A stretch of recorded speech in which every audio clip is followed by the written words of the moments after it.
जा गुरुद्वारे तक शादी और उन्होंने लेके नट जा दसा कुल्लू पहुंच गया। हाँ कुल्लू के कोल ही शिव नारायण मंदिर है। सुना मैं कि उत्थे बड़े वो ज्यादा हुआ है क्या? उत्थे पुलिस वाले भी आप उधर बच्चे को भागने की सलाह दे रहे हो कि आप बच्चे को भाग के जाने की सलाह दे रहे हो कि भाग के तो कुल्लू चल जा, ये शिक्षा दे रहे हो? नहीं उत्थे ना दा पुलिस एंटर कर सकती। अरे भाग के जाना ही क्यों है? माँ बाप को मना के शादी कर लो। इन्हें माँ बाप मान जाएंगे, कुड़ी तो नहीं ना मानेंगे, एडा छोटा है।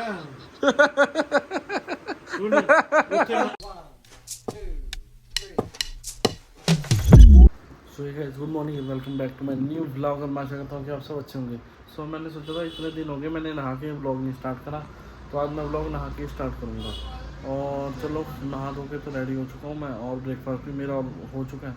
और वैसे ना कंट्रोवर्सी चल रही है एक दो दिन से उर्वशी रौटेला और ऋषभ पंत की। तो मतलब मेरे हिसाब से तो ये लड़की बेवकूफ़ है, मतलब ब्यूटी विद नो ब्रेन वाला हिसाब है इसका। इसकी जितनी भी सुंदरता है, इसके जो डमनेस ने दबा ली है, इतनी अपनी बेइज्जती करा रही है, इतनी क्लाउड चेजर है, इतना ऋषभ पंत पे मिल्क कर रही है। उसने मतलब ज़बरदस्ती किया। उसका आप इंटरव्यू भी देखोगे, मतलब ये वाला जो मैं डाल दूँ क्लिप, मैं चला नहीं सकता, कॉपीराइट आ जाएगा, तो आप जाके देख सकते हैं ये इंटरव्यू। तो उसमें इसका पता लग रहा है कि ये झूठ बोल रही है। आरपी मेरी वेट कर रहे थे, आरपी मतलब ऋषभ पंत मेरी वेट कर रहे थे, 10 घंटे 12 घंटे मेरी वेट करते रहे। और मैं रूम में गई थी और मैं सो गई थी। What nonsense. बस ये ऐसे झूठ बोल रही है, क्लाउड चेजर है ये। ऋषभ पंत के नाम पे अपना जो डूबता करियर है वो बचाने की कोशिश कर रही है कि थोड़ा सा हाइट में आ जाए, क्योंकि है ही है इंडस्ट्री में सलमान भाई, वो ऐसा कोई काम देते हैं। सलमान भाई हो गए, करण जौहर, क्योंकि खुद भी नहीं चल रहे, दूसरों की भी नैया डुबाने पे लगे हुए हैं। बस वही हिसाब है।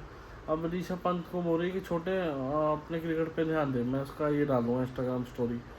तो और मेन बात ये है कि चलो ये तो डाल दिया इसने छोटे भाई कि अपने क्रिकेट पे ध्यान दे, फिर इसने उसके नीचे एक कमेंट भी पिन करा हुआ है, वो आप कमेंट देखोगे, मैं कमेंट का भी स्क्रीनशॉट डालता हूँ। तो भाई उस कमेंट में लिखा हुआ है कि उर्वशी रौटेला आप तो मेरी भगवान है, मैं आपको पूछता हूँ, ये करता हूँ वो करता हूँ। ये कमेंट उसने स्पेशल पिन करा हुआ है कि उस बंदे ने लिखा है मैं आपको मतलब भगवान की तरह को पूछता हूँ। बस ये क्या है इसके अंदर पूछने के लिए? ऋषभ पंत हमारे इंडिया को रिप्रेजेंट कर रहा है क्रिकेट में, हिम्मत है भाई, इतनी दुनिया क्रिकेट खेले गली गली में, उसमें से निकल के जाना क्रिकेट खेलना, और फिर खेलना तो ऐसा खेलना कि सीधा उसका कंपैरिजन महेंद्र सिंह धोनी से होता है। तो भाई MS धोनी से कंपैरिजन होता है तो कोई आसान बात तो नहीं है। हर दूसरा गली में क्रिकेटर है आज की डेट में इंडिया में, पत्थर उठाओ तो क्रिकेटर निकलता है, वही वाला हिसाब है। फिर भी ये बस उसको डिफेम करने पे लगी हुई है। तो फिर ऋषभ पंत ने बस एक गलती होगी, उसने इंस्टाग्राम पे इसके लिए स्टोरी डाल दी कि बहन मेरा पीछा छोड़ो। तो वो 1 घंटे बाद चाहे उन्होंने डिलीट भी कर दी थी, पर उसको डालनी नहीं चाहिए थी। बहुत कुत्ते भौंकते हैं, ये भी भौंक के चुप हो जाती। बस ये फेम की भूखी है कि जो इसका करियर बिल्कुल डूब चुका है। अब इसकी एक मूवी आई थी द लेजेंड करके आई थी मूवी, उसको हर पेज वालों ने 10 में से 2.5 स्टार दिए हैं। 2.5 स्टार भी इसलिए दे दिए होंगे जो बेचारे वो एक्टर्स की वजह से, इन्होंने तो बिल्कुल ही ऐसे बेड़ा कर करा दिया। मतलब इसका 2022 में इसकी एक ही मूवी आई है वो द लेजेंड, वो भी 10 में से 2.5 स्टार। बस बिल्कुल ही बेकार काम कर रही है, बस फेम लेने की कोशिश कर रही है। तो बस शर्म आनी चाहिए, एक कितने अच्छे लेवल के क्रिकेटर को तुम ऐसे डिफेम कर रहे हो। वो तो मान लिया 10 घंटे आके बैठेगा, वो IPL तो आजकल इतना दे रहा है प्लेयरों को, तेरी 10 पुश्ते खरीद के फेंक दे, वो इतना पैसा है और आजकल वो फॉर्म में भी है। तो बेटा ज़रा रिसर्च करके आओ तुम, और तुम बस फेम लेना चाह रहे हो और कुछ नहीं है। और कई लोग सोच भी रहे होंगे कि हाँ कि उर्वशी सही है, तो सोचना है तो सोच लो भाई, क्योंकि हम तो समझा सकते हैं, किसी को दिमाग में बात ठूस तो नहीं सकते, हर किसी का अपना ओपिनियन है। तो मेरा ये था तो मैंने आपको बता दिया। तो चलो अब चलते हैं बाहर कहीं टहल के आते हैं। मैं एक बड़े यूट्यूबर का ब्लॉग देख रहा था, तो वो अपने ब्लॉग में बता रहा कि कितनी महंगाई कर दी है ये वाली सरकार ने, प्लानिंग चल रही है गाड़ियों में एड ब्लू डालना शुरू कर दिया। गाड़ी में ना डीजल पेट्रोल के साथ ना time to time AdBlue भी डालना पड़ता है, वो 5 लीटर का कैन आता है वो डलता है। तो भाई गाड़ी बढ़ रही है, उसकी हॉर्स पावर बढ़ रही है, कुछ भी स्पेसिफिकेशन बढ़ रही है, गाड़ियाँ अच्छी आ रही हैं। पहले तो घोड़ा गाड़ी चलती थी, अब गाड़ी को क्या चलने के लिए थोड़ी चलाएगा, तो उससे फिर बैलगाड़ी आई, फिर मारुति 800 आई। मतलब हर चीज़ में अपडेट हो रहा है, तो खर्चा भी तो बढ़ेगा ही ना। अभी वो बात करता है बेसिकली फॉर्च्यूनर की। तो 50 लाख की गाड़ी ले रखी, खर्चा तो होगा ही ना। अब ये तो है नहीं कि खर्चा नहीं होगा। अब थार कार है, वो 30 किलोमीटर जाने में इतना तेल पी लेगी अगर उसको 4x4 पे चलाओगे। और जिसका शौक है वो चलाता भी है।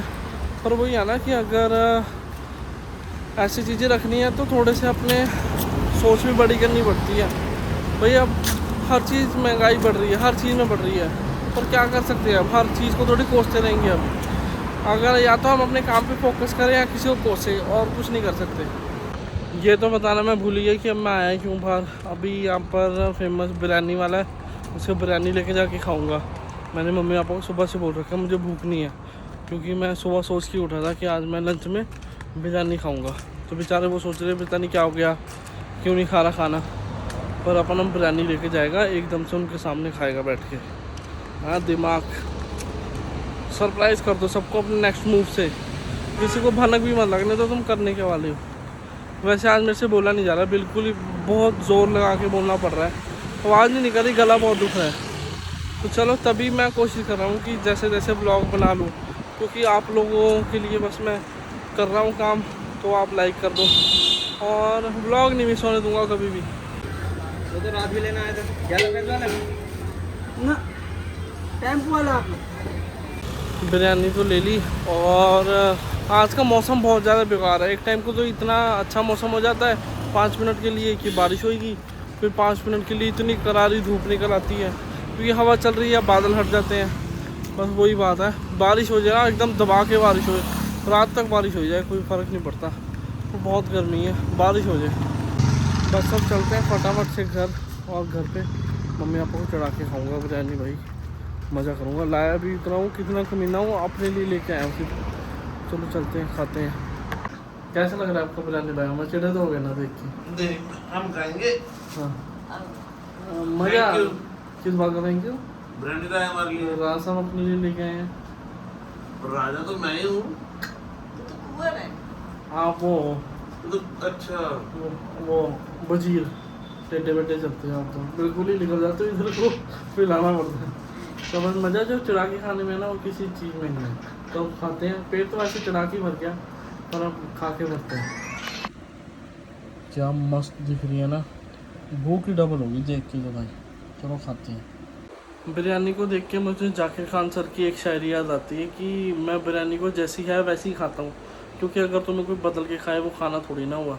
तो वही चीज़ तुम्हारी आममर्रा की ज़िंदगी में भी लागू होती है। अगर तुम किसी को प्यार करते हो तो उसको बदलने की कोशिश ना करो, उसकी तरह ढलने की कोशिश करो। तो मतलब एक मैंने एक शायर का सुना था कि उनसे पूछा था किसी ने कि तुम्हारा किसी मतलब अट्रैक्शन और लव में क्या फ़र्क है। अट्रैक्शन वो होती है कि तुम चाहते हो कि सामने वाला वो करे जो तुम्हें पसंद हो, तुम उसको मैसेज कर रहे हो फट से रिप्लाई करे, ठीक है। तुम उसे कॉल कर रहे हो वो उठा के हाँ तुम उससे बातें करो, वो होता है अट्रैक्शन। और प्यार होता है कि जो सामने तुम्हारा पार्टनर चाहे तुम वो करो, तो वो होता है प्यार। तो प्यार करो। अट्रैक्शन तो कुछ दिन की होती है, प्यार होता है जो लाइफ लॉन्ग रहता है। तो चलो बहुत ज्ञान हो गया, मैं बिरयानी इंजॉय करता हूँ। मैं कह रहा हूँ कि उसको द के स्पेलिंग नहीं आते, तुम उसको इतना टॉर्चर कर रहे हो। तुम्हारा दोगलापन है सबका। तुम ऐसे तुम भारत माता की जय करते रहोगे भाई सारा दिन, नरेंद्र मोदी नरेंद्र मोदी। कभी किसी को संस्कृत नहीं आती, उसको ऐसा बोला कि वो अनपढ़ गुज्जर है, पर उसको संस्कृत नहीं आती। जिसको इंग्लिश के द के स्पेलिंग नहीं आते वो तुम्हारे हिसाब से गवार हो गया। ये बोलो अब। नहीं बात तो वही है।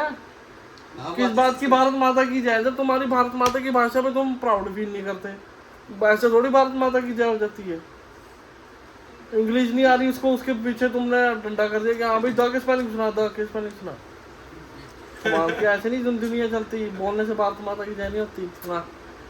मैंने देखा, मैंने तेरे कितना साथ लिया, वो तेरी अंग्रेजी में टोक रहे थे। मैं तो पता नहीं क्या भूत आया अंदर, मेरे अंदर मैं सब कुछ बोलता रहा भाई। अपनी पर्सनल खुंदक भी निकाल दी भाई। मुझे पता आपके अंदर क्या चल रहा है क्या नहीं, उसके अलावा नहीं कोई समझ सकता। पर्सनल खुंदक भी निकाल दी मैंने भाई। बड़ास नहीं ली थी बोलने की, सब निकाल दी। यार देखो थोड़ी बहुत तो मिस्टेक होती है, अभी तो थोड़ा सा टाइम पड़ा है, 2 साल नहीं मिस्टेक वैसे बनती नहीं थी, इतना बड़ा हो गया तू। पर ठीक है, मैं तो अपनी बड़ास निकाल दी। चेस कर।